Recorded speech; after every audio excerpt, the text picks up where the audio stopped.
1550 કરોડના mega cyber fraud કેસમાં પણ મોટો ખુલાસો થયો છે।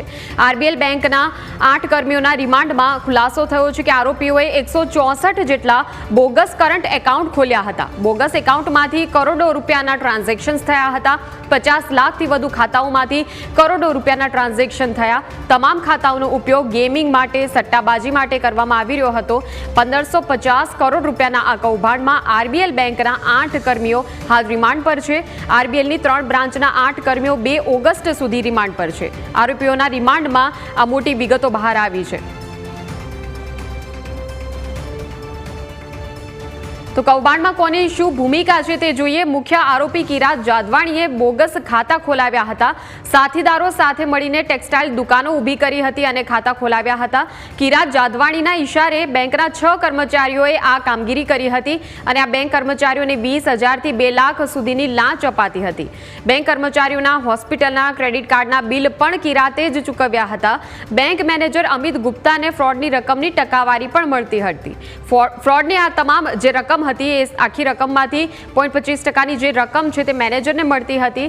બેંક કર્મી અનિલ જાનીએ 4 બેંક એકાઉન્ટ ખોલી આપ્યા હતા। ખાતા ખોલવાના બદલામાં અનિલ જાનીનું ક્રેડિટ કાર્ડનું બિલ ભર્યું હતું।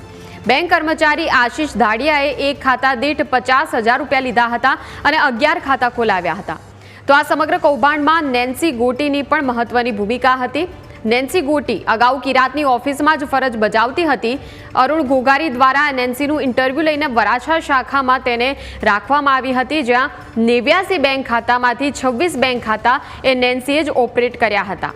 આ દરેક ખાતા નેન્સી ખાતા દીઠ 25,000 રૂપિયાનું કમિશન પણ લેતી હતી। આ પણ એક વિગત સામે આવી છે।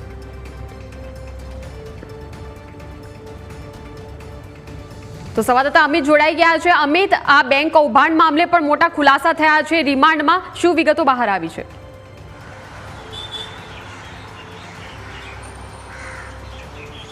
જી ચોક્કસથી આજે સમગ્ર મામલો છે તે ઉધના સાયબર ફ્રોડ સાથે જોડાયેલો છે અને આજે કહી શકાય કે ઇન્ટરનેશનલ સાયબર ફ્રોડનો ઉધના પોલીસે પર્દાફાશ કર્યો છે।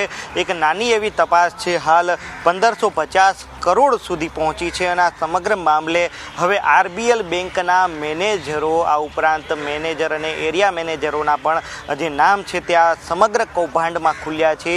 મુખ્ય આરોપી કિરાત જાદવાણી સાથે મળી બેંકના મેનેજરોએ આ સમગ્ર કૌભાંડ આચર્યું હતું। બેંક ખાતા ખોલાવવા માટે કમિશન પણ છે તે બેંકના મેનેજરોને આપવામાં આવતું હતું। મહત્વની વાત એ છે કે જે ખાતામાં કરોડોના ટ્રાન્ઝેક્શન થતા હોય તેમાં આજે મેનેજરોનો પણ હિસ્સો હોવાનું સામે આવ્યું છે।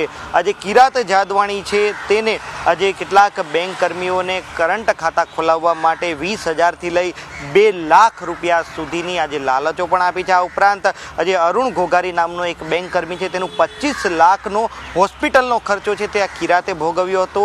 આ ઉપરાંત પ્રવીણ જાની નામના કર્મચારીને 4 બેંક અકાઉન્ટ જે તે ખોલી આપવા બદલ પણ એક સારી એવી ગિફ્ટ આપી હતી અને ક્રેડિટ કાર્ડનું બિલ છે તે અનિલ દ્વારા જે છે તે ભરાવવામાં આવ્યું હતું કિરાત પાસે। મહત્વની વાત છે કે આશીષ જે ધાડિયા નામનો છે વ્યક્તિ કે જે બેંકમાં કામ કરતો, તેને એકાઉન્ટ દીઠ 50,000 રૂપિયા લઈ 11 જેટલા અકાઉન્ટ છે તે ખોલ્યા હતા। અને સૌથી મોટી વાત કે કિરાતની સાથે નેન્સી ગોટી નામની એક મહિલા યુવતી કામ કરતી હતી। આ યુવતી કિરાતની ઓફિસમાં હતી, પરંતુ આજે પૈસાની લાલચ આપીને કિરાતે નેન્સીને આરબીએલ બેંકની વરાછા શાખામાં આજે નેન્સીને કામ પર લગાડી હતી અને ત્યારબાદ આજે કિરાતના જે એકાઉન્ટ હતા 26 જેટલા ત્યાં નેન્સી ઓપરેટ કરતી હતી અને એક એકાઉન્ટ દીઠ 25,000 રૂપિયાનું જે કમિશન છે તે આ સમગ્ર મામલે આરોપીઓને આપવામાં આવતું હતું। આટલું જ નહીં, આ સમગ્ર મામલે ઉધના પોલીસની તપાસમાં હજુ મોટા ખુલાસા થાય તેવી સંભાવનાઓ છે। આ સમગ્ર મામલે હાલ બેંકના મેનેજરો, એરિયા મેનેજરો અને અન્ય કર્મચારીઓની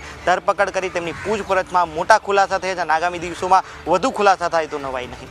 બિલકુલ, આભાર અમિત સમગ્ર માહિતી બદલ।